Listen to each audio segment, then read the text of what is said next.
अब जैसा कि मैंने अपने लास्ट वीडियो में आपको बताया था टोटल 5 ऐसे ऑनलाइन फ्रॉड के बारे में जिससे आपको बच के रहना चाहिए, और आज हम इस वीडियो में बात करने वाले हैं उसी अगले 5 ऑनलाइन फ्रॉड्स के बारे में जिससे भी आपको बच के रहना चाहिए। तो शुरू करते हैं, लेकिन उससे पहले मैं आप सभी से रिक्वेस्ट करना चाहूँगा कि अगर आप हमारे चैनल पर नए हैं और आप इसी तरीके की जानकारी वाले वीडियोस देखना चाहते हैं तो सब्सक्राइब करना मत भूलिएगा। बगल में दिखाई दे रहे बेल आइकन को भी प्रेस कर दीजिएगा ताकि मेरे सारे वीडियोस आपको नोटिफिकेशन के थ्रू मिलते रहें और इसी तरीके से हम एक दूसरे के साथ में नॉलेज वाली बातें शेयर करते रहें। तो इसी क्रम में सबसे पहले हम स्टार्ट करते हैं केवाईसी फ्रॉड के बारे में। अब बेसिकली केवाईसी फ्रॉड होता क्या है वो मैं आपको बताना चाहूँगा कि देखिए, कई बार ऐसा होता है कि आपको कोई एक एजेंट कॉल करता है और कहता है कि आपका इस बैंक पर जो अकाउंट है वहाँ से आपका ये केवाईसी मिसिंग है जिसको आपको अपडेट कराना होगा, या फिर हो सकता है कि वो आपका पैन कार्ड से रिलेटेड कॉल्स हो सकता है वो आपके आधार कार्ड से रिलेटेड कॉल्स हो सकता है कि वो आपके कॉलेज से रिलेटेड कॉल्स हो। तो इस प्रकार के किसी भी कॉल्स को आप इग्नोर कीजिए, क्योंकि कभी भी कोई भी केवाईसी कॉल के थ्रू नहीं होता। हाँ होता है, बट वो सारी चीज़ें आपको सेल्फ करनी होती हैं अगर किसी के थ्रू होता भी है तो, जिसको हम वीडियो केवाईसी का माध्यम कहते हैं। तो वीडियो केवाईसी का लिंक भी अगर आपको मिलता है तो उसे भी आपको देखना होगा कि उस लिंक पर दिए हुए जो वेबसाइट है क्या वो वेबसाइट ओरिजिनल वेबसाइट के साथ मैच खाता है या नहीं खाता। बेसिकली आपको सबसे सिंपल चीज़ ये है कि जिससे रिलेटेड कॉल आता है आप उसके ऑफिस विजिट करके उसके बारे में जानकारी ले सकते हैं। ऑनलाइन किसी भी पर्सन को ऐसे अपने केवाईसी के डिटेल्स ना दें, इससे आपको बचना चाहिए। इसी कड़ी में अगला हम बात करते हैं इस वीडियो का दूसरा और पिछले वीडियो को मिला करके तो 7वां टिप्स के बारे में, 7वां ऑनलाइन फ्रॉड के बारे में जिसको आपको जानना बहुत जरूरी है। ये जो फ्रॉड है वो कहलाता है क्यूआर स्कैनर फ्रॉड।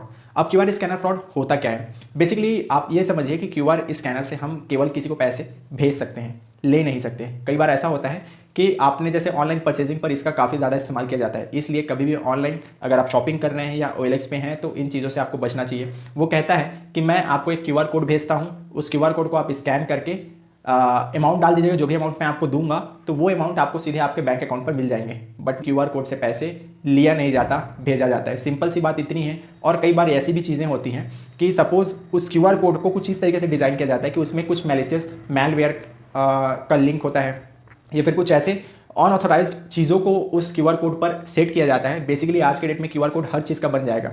मैं आपको अगर अपने सोशल हैंडल्स का भी क्यूआर कोड भेजूँ तो वो भी पॉसिबल है, आप उसे स्कैन करके सीधे मेरे सोशल हैंडल्स पर पहुंच सकते हैं। ठीक उसी तरह कि किसी भी क्यूआर कोड को स्कैन करके आप किसी भी मैलिशियस वेबसाइट पर या फिर किसी भी मैलिशियस सॉफ्टवेयर के वेबसाइट पर विजिट कर सकते हैं और वहां पर जा करके आप अपने सारे क्रेडेंशियल्स इन्फॉर्मेशन को भी शेयर कर सकते हैं। तो ऐसा करने से आपको बचना चाहिए, किसी भी अनजान क्यूआर कोड को स्कैन नहीं करना चाहिए।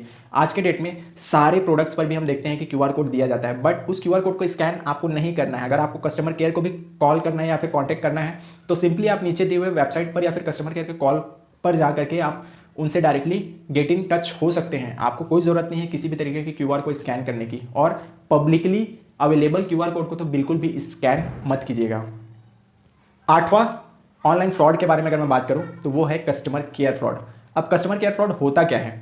सिंपल सा चीज़ आप ये समझिए कि आपको किसी भी ऐसे पर्सन के द्वारा कॉल आता है और वो कहता है कि मैं यहाँ के कस्टमर केयर से बात कर रहा हूँ और आपको कुछ चीज़ें मुझे बतानी होंगी जो कि इस चीज़ के लिए बहुत रिक्वायर्ड है, तो आप ऐसा करने से बचिए। ऐसा कोई भी कस्टमर केयर नहीं होता जो खुद कॉल करके आपको ये सारी चीज़ों के बारे में बोले, भी कस्टमर के सारे इन्फॉर्मेशन को ले सकें। तो वहाँ पर वो आपके सारे प्रॉब्लम्स को समझेंगे, समझने के बाद वो आपको कुछ गाइड करेंगे और कहेंगे कि मैं आपको एक लिंक दे रहा हूँ, उस लिंक पर आप ये सारी डिटेल्स भर दीजिए, आपके प्रॉब्लम सॉल्व हो जाएंगे इतने टाइम के अंदर। जबकि ऐसा नहीं होता।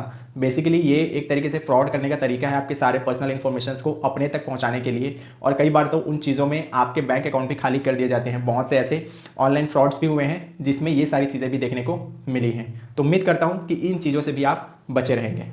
इसी ऑनलाइन फ्रॉड वाले लिस्ट में अगर हम आगे बढ़ते हैं तो 9वां जो फ्रॉड का लिस्ट आता है वो आता है यूएसबी फ्रॉड। अब यूएसबी फ्रॉड आपको सुनकर के आश्चर्य तो लग रहा होगा कि आखिर में यूएसबी से कैसे फ्रॉड किया जा सकता है। तो बेसिकली मैं बताना चाहूँगा कि यूएसबी जो है वो जूस जैकिंग नाम का एक तरीका होता है, टेक्निक होता है, जिसके माध्यम से आपके फ़ोन पर जो भी डिटेल्स हैं उसे हैकर चोरी कर लेता है। अब होता क्या है, बेसिकली हमारा जो भी डाटा होता है, हम कई बार अपने फ़ोन से लैपटॉप पर जो डाटा ट्रांसफ़र करते हैं वो ऐसे वायरलेस तो करते हैं। कई बार हम बेहतर स्पीड पाने के लिए या फिर कई बार बेहतर कनेक्टिविटी के लिए, ताकि बीच में हमें कोई इंटरप्शन ना हो, हम डाटा केबल से डाटा जो वो ट्रांसफ़र करते हैं। इसी का सहारा लेते हुए पब्लिकली जगहों पर, चाहे वो रेलवे स्टेशन हो, चाहे वो पब्लिक टॉयलेट हो या फिर कोई ऐसा पब्लिक प्लेस या फिर एयरपोर्ट हो जहाँ पर आपको सिर्फ यूएसबी का पॉइंट मिलता है लाइक दिस, अगर वो मिलता है और वहाँ पर लिखा होता है चार्जिंग, तो आपको कभी भी वैसे जगहों पर अपने फ़ोन को पोर्ट इन नहीं करना है। ऐसा करते ही आपके फ़ोन पर जो भी डाटा है, जो भी पासवर्ड आपने सेव किए हैं, जो भी ओटीपीज़ आपके फ़ोन पर सेव्ड हैं, जो भी फोटोज़ आपके फ़ोन पर सेव्ड हैं, जो भी ऑनलाइन बैंकिंग से के डिटेल्स आपके फ़ोन पर सेव हैं, वो सारी चीज़ें सीधे सीधे हैकर्स के पास में ट्रांसफर हो सकता है। तो ऐसा करने से आपको बचना चाहिए। अब इससे बचने का तरीका क्या है वो मैं आपको बताता हूँ कि सबसे पहला चीज़ तो आपको हमेशा अपने पास एक पावर बैंक रखना चाहिए। दूसरा, हमेशा आपको अपने चार्जर साथ में कैरी करना चाहिए। तीसरा, कभी भी ऐसे पब्लिक प्लेस पर दिए हुए पोर्ट्स पर फ़ौरन अपने फ़ोन को प्लग इन मत कीजिए, ऐसा करने से आपको बचना चाहिए। चौथा जो चीज़ है वो ये है कि आप कोशिश कीजिए जितना ज़्यादा हो सके आप अपने फ़ोन को घर से ही चार्ज करके निकलें, और रास्ते पर एयरप्लेन मोड के साथ में या फिर डाटा को बंद करके आप अपने फ़ोन को कोशिश कीजिए कि डेस्टिनेशन तक पहुँचते पहुँचते बैटरी आप सेव करके रख सकें। तो ये सारी चीज़ें हैं जो आपको बेसिकली यूएसबी फ्रॉड से बचा सकती है। ये यूएसबी कम जूस जैकिंग फ्रॉड भी इसे कहा जाता है। अब बात करते हैं 10वां बट नॉट द लिस्ट, क्योंकि लिस्ट बहुत लंबी है दोस्त। आने वाले समय पर मैं आपको और भी ऐसे ऑनलाइन फ्रॉड्स के बारे में बताने वाला हूं, बट फिलहाल बात करते हैं 10वें फ्रॉड के बारे में। 10वां जो फ्रॉड है वो है ऑनलाइन जॉब्स। बेसिकली आज के डेट में बहुत ही ज़्यादा अनएम्प्लॉयमेंट फैली हुई है पूरे इंडिया में ही नहीं बल्कि पूरी दुनिया में, और लोग जॉब्स के नाम पर भी आपको कॉल करके ठग लेते हैं। कई बार कहा जाता है कि आप 1500 रुपये में ट्रांसफर कीजिए, जिसके बाद आपको इन कंपनियों पर जॉब दिया जाएगा, आपको ऑफर लेटर दिया जाएगा। कई बार आपको तो ऑफर लेटर भी भेज दिया जाता है और कहा जाता है कि आपको 5000 रुपये में ट्रांसफर करना होगा, या महीने की सैलरी से आपको 3 महीने तक लगातार हमें 5-5 हज़ार रुपये देना होगा। बहुत सारी चीज़ें हैं इसके बारे में अगर मैं बात करूँ तो बहुत सारी चीज़ें हैं जिससे आपको बचना चाहिए। तो बेसिकली अगर कहीं से भी आपको ऑफर लेटर विदाउट इंटरव्यू या फिर विदाउट योर हार्ड वर्क कोई भी चीज़ें अगर जनरेट होता है या मिलता है, तो ऐसी चीज़ों को आप सिंपली आइडेंटिफाई कर सकते हैं कि ये टोटल फ्रॉड है। तो ये सारी चीज़ें हैं जो आपको बेसिकली बचा करके रख सकती हैं आपके पैसे से, आपके पर्सनल जो डिटेल्स हैं उससे, आपकी प्राइवेट फोटोज़ या फिर वीडियो से भी, क्योंकि बहुत बार ऐसी चीज़ें हम गलती जाने से कर बैठते हैं जिसके बाद हमें बहुत लॉस या फिर नुकसान होता है। उम्मीद करता हूँ कि वीडियो आपके लिए हेल्पफुल रहा होगा। अगर हाँ तो इस वीडियो को अपने दोस्त और अपने परिवार के साथ में शेयर जरूर कीजिएगा, ताकि किसी भी प्रकार के लोग इस तरीके के फ्रॉड से बच सकें और इस तरीके के झांसे में ना आए। तो आपसे एक और रिक्वेस्ट है कि अगर आपको ये वीडियो वाकई उस तरीके का लगा होगा जिसके बारे में मैं आपको टोटली समझाना चाहता था, तो सब्सक्राइब करके और नीचे लाइक का बटन प्रेस करके मेरा हौसला बढ़ाइए, ताकि मैं इसी तरीके के कंटेंट्स आपके लिए और बनाता रहूं।